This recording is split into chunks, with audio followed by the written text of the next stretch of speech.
লোকসভা নির্বাচন পর্বে ফের নতুন বিতর্ক। মমতা বন্দ্যোপাধ্যায়কে বেলাগাম আক্রমণের জের এবার অভিজিৎ গঙ্গোপাধ্যায়ের বিরুদ্ধে কমিশনে নালিশ জানালো তৃণমূল।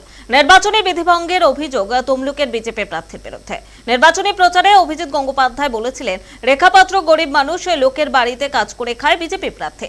মমতা বন্দ্যোপাধ্যায়ের মতো সুন্দরী নন, একটু বেশি সুন্দরী, সেই জন্য রেখাপাত্রকে 2000 টাকায় কেনা যায়। মমতা বন্দ্যোপাধ্যায়, তুমি কত টাকায় বিক্রি হও সেই প্রশ্নও তোলেন তিনি।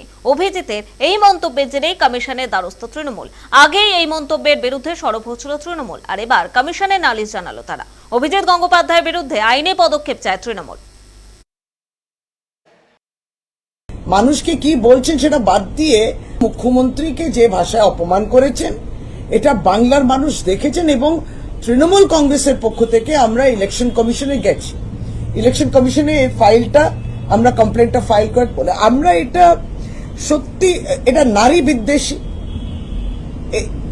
কোন এনাদেরকে নিয়ে স্টেজ মোদি, অমিত শাহ, শুভেন্দু অধিকারী, এগুলো যারা যারা এই স্টেজ শেয়ার করে কিংবা তাকে কি প্রোৎসাহন দিচ্ছেন, উৎসাহ দিচ্ছেন, অর্থাৎ আপনারা আর ক্ষমা চাইবেন না, আপনারা তাকে ক্যাস্টিগেট করবেন না কিংবা তাকে শাস্তি দেওয়ার মতো তাকে বলবেন না, তার মানে সকলেরই সমর্থন আছে। এইভাবে চলতে পারে না। একটা নির্বাচন সে ভারতীয় জনতা পার্টির রাজনীতি কোন তল্লানিতে গিয়ে দাঁড়িয়েছে সেটা নিশ্চয়ই বাংলার মানুষ সেটা জানে, কিন্তু একটা তো সীমা থাকবে।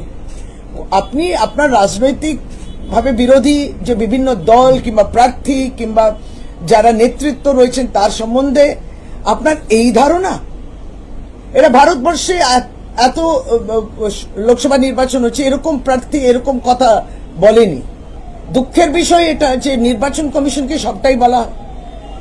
দিদি বলেছেন, মমতা বন্দ্যোপাধ্যায় বলছেন নির্বাচন কমিশন না মোদি কমিশন। এটা কি মডেল কোড অফ কন্ডাক্ট না মোদি কোড অফ কন্ডাক্ট? এটাও তো পরিষ্কার হতে হবে। এটা তো মডেল কোড অফ কন্ডাক্টে RPA representation of people's act যে আইন রয়েছে তার মাধ্যমে এই কথাগুলো প্রার্থী বলতে পারে না, আরো নানান কথা বলতে পারে না। কিন্তু এই ভাষা একটা যে ডিসেন্সির একটা লিমিটে ভদ্রতা যে সীমা তিনি অতিক্রম করেছেন সেগুলো হয় না, একটা প্রার্থী করতে পারে না।